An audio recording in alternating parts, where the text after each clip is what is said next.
안녕하세요, 세병원입니다. 블로그를 좀 해봤다는 분들이라면 진짜 얄미운 그거 있죠. 방프 얘기를 좀 하려고 합니다. 일단 방프가 뭐냐? 방문자 프로그램의 줄임말이에요. 그런 게 있어요, 세병원님?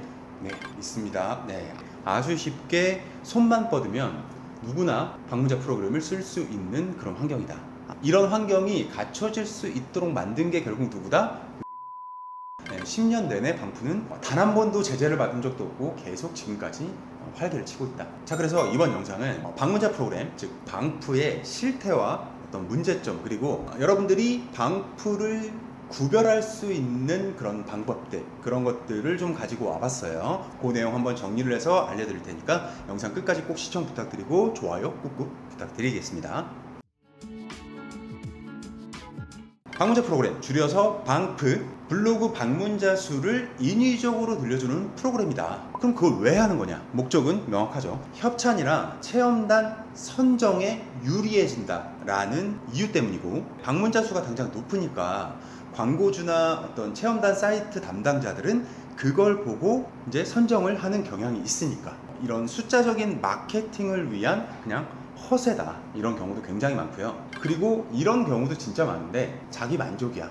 자, 그런데 문제는 뭐냐? 많은 분들이 문제로 지목하는 거, 협찬이나 체험단 선정에 유리한 고지를 선점을 하기 위해서 방프를 쓰는 분들이 사실상 대부분이에요. 근데 이분들이 결국은 블로그 체험단 생태계 자체를 교란하고 있다. 이게 가장 큰 문제다. 아주 쉽게 예시를 들어볼게요. 누구나 바라고 바라는 어떤 가전제품 체험단이 떴어. 근데 리뷰도 한 번이고 제품도 괜찮고 여러 가지 조건들이 좋아. 그러면 너도 나도 지원을 하겠죠. 근데 뽑는 인원은 한정돼 있단 말이야. 5명을 뽑는데 거기에 200~300명이 지원을 하기도 한단 말이에요. 그럼 경쟁률이 엄청나잖아요. 그럼 거기서 우위를 점하기 위해서 방문자 프로그램을 막 일시적으로 쓰는 경우도 있어. 원래는 한 4~5천 명 정도 들어오던 블로그가 이걸 선정되기 위해서 그 선정하는 기간 있잖아요. 그 기간에만 막 방프를 써. 그래서 방프 1만, 3만 막 이렇게 써. 그러면은 35,000이 될 거 아니에요, 방문자가. 그러면 아무것도 모르는 광고주가 딱 보고서는 야, 이 사람 방문자 끝내주네. 근데 심지어 포스팅 퀄리티도 좋아. 그럼 뭐해? 뽑을 거 아니에요. 딱 5명이 뽑힐 수 있는 거기서 이 사람이 한 자리를 가져가는 거다. 그럼 나머지 그 지원한 사람들은 어때? 정당한 경쟁이 아니잖아요. 그러니까 문제가 굉장히 심각해진다. 광고주 입장에서는 35,000명이 들어오는 블로그니까 우리 제품의 어떤 포스팅이 상위 노출이 좀 되거나 혹은 어떤 조회수가 좀 일어나겠지, 판매 전환이 되거나 브랜딩에 도움이 되겠지라는 기대가 생기죠. 그 기대 때문에 이 사람을 선택을 한 거란 말이에요. 근데 어때? 방문자 프로그램을 쓰고 지수도 별로야, 상위 노출도 할 줄 몰라, 심지어는 저품질인 경우도 되게 많아요. 글이 노출이 안 되고 조회가 안 일어날 거 아니에요. 그럼 이건 결국 뭐다? 사기다. 그래서 같은 블로거들 사이에서도 굉장히 큰 문제지만 수많은 광고주들을 기망하는 행위다.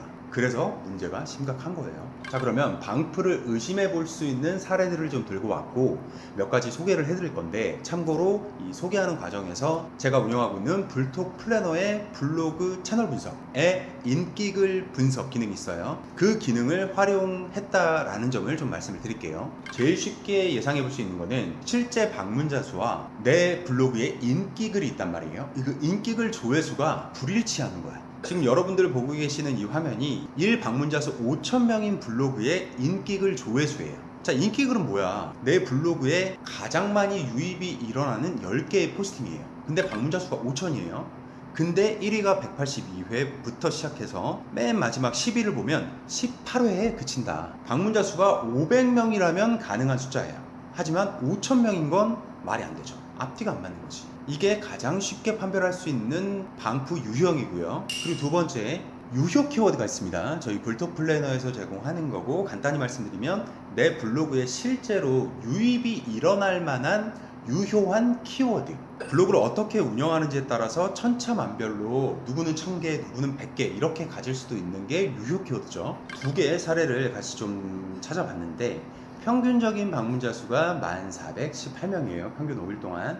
그런데 유효 키워드는 260개 정도에 그치더라. 반대로 방문자 수는 한 2,500 정도밖에 안 돼. 그렇게 높지 않은데? 근데 해서 봤더니 유효 키워드가 25개밖에 안 되더라. 참고로 옆에 앉아 계신 우리 진님이 2,000 초중반 정도 될 거란 말이에요. 그런데 유효 키워드가 무려 500개다. 앞서 말씀드린 유효 키워드 대비 방문자 수와 분명히 좀 다르죠. 물론 유효 키워드는 그런 건 있어요. 내가 가진 유효 키워드는 몇 개 안 되지만 이 유효 키워드들의 키워드 하나하나의 검색량 볼륨이 그만큼 큰 거야. 키워드 하나하나의 효율성이 되게 좋은 애들만 쏙쏙쏙 골라서 내가 갖고 있어.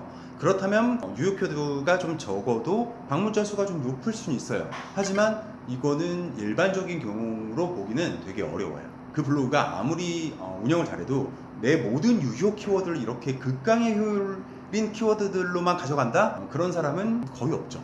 그래서 이런 사례도 방프로 충분히 의심을 해볼 수가 있고요. 불톡에서는 볼 수 있어요. 인기글에 조회수가 보인단 말이에요. 하루에 2번까지 누구나 무료로 볼 수 있기 때문에 제가 이걸 예시로 설명을 드리고 있는 거예요. 이 인기글의 조회수가 지금 보시는 것처럼 너무 일정해. 1위부터 10위까지 161회로 시작해서 153회로 끝나죠. 거의 비슷하죠.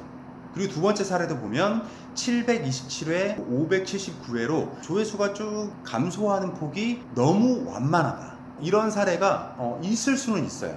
근데 대부분은 일평균 조회수는 어느 정도 되게 자연스러운 흐름의 편차를 가지고 있어야 돼요. 방문자 프로그램의 유형은 굉장히 다양한데 대표적으로 많은 분들이 쓰는 게 최근에 내가 쓰는 포스팅이나 아니면 특정 포스팅들을 내가 콕콕 찍을 수도 있어요. 찍어서 거기다가 하루에 100, 하루에 200씩 이렇게 200, 150씩 똑같은 트래픽을 막 쏴주는 거야. 그렇게 쓰는 방문자 프로그램이 굉장히 많고 대표적인데 그렇게 쓰게 되면 이렇게 일평균 조회수가 대부분 비슷하게 나올 수밖에 없다. 자, 그리고 또 다른 유형은 불톡 인기글에서 보면 일평균 조회수도 이상하지만 전체적으로 10개 포스팅의 조회수나 유입 비율이 다 회색으로 도배가 되어 있다. 참고로 회색은 내 블로그 방문자 수 대비해서 그 인기글의 조회수가 너무 낮은 걸 의미해요. 인기글이라면 어느 정도 조회수가 있어야 정상인데 한두 개도 아니고 무려 10개의 포스팅이 싹 다 회색이다. 이건 말이 안 된다. 자, 그럼 이런 경우는 왜 그래요? 방문자 수는 어느 정도 높은데 인기글 조회수는 왜 이렇게 낮아요?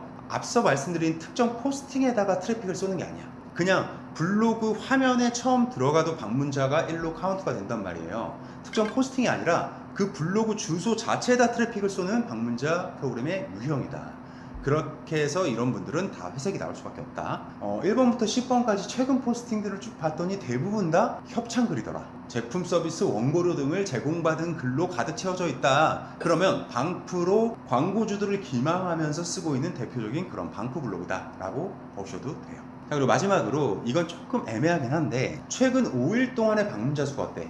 너무 일정한 거야. 근데 제가 이걸 좀 애매하다고 말한 이유가 이 완전히 일정한 사례가 진짜 열심히 하시는 분들도 이렇게 나올 수는 있어요. 그래서 방문자 수가 너무 그래프가 완전히 그냥 일직선이다. 방문자 수 자체가 지금 보고 계신 것처럼 17,000, 18,000 막 이렇게 좀 높잖아요. 그러면 의심을 좀 해봐도 되고, 근데 이런 분의 블로그 지수를 확인해 봤더니 최적 2, 3이야. 그럼 또 그럴 수 있습니다. 물론 준체도 이럴 순 있지만 쉽지 않아요. 진짜 쉽지 않고 지금 이 사례는 100% 방프다 라고 말할 수는 없고 일단 의심을 깔고 다른 여러 가지 조건들을 같이 좀 살펴봐야 돼요.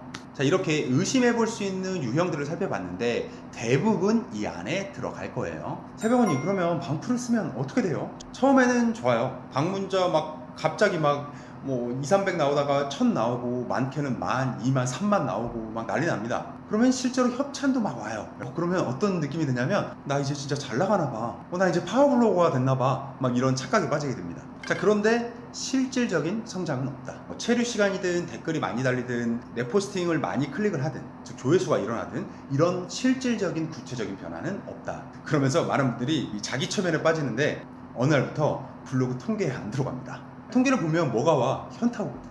그러니까 자기 방문자 그래프만 보고 흡족해한다. 근데 동시에 뭐를 느끼느냐? 자괴감을 느낍니다. 단순히 그 숫자에 중독되어 버린 가짜 나를 마주하게 될 거예요.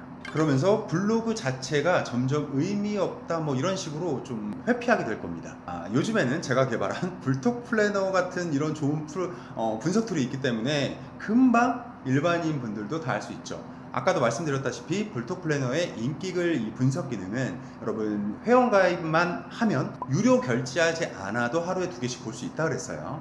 그렇기 때문에 지금 여러분들도 그 블로그 좀 의심되는데 들어와서 그냥 쉽게 보시면 돼요. 그러니까 이런 것들이 너무 잘 되어 있기 때문에 결국은 방프 쓰는 거 다 걸린다. 그리고 이 영상을 저는 블로거 분들 뿐만 아니라 광고 대행사 담당자분들, 그리고 사업주분들, 대표님들, 이런 분들이 꼭 좀 보셨으면 좋겠어요. 저도 블로거 분들을 이렇게 체험단을 돌려서 선정을 할 때가 있단 말이에요. 대놓고 방프 쓰면서 불톡 홍보하겠다고 하시는 분들 되게 많았거든요.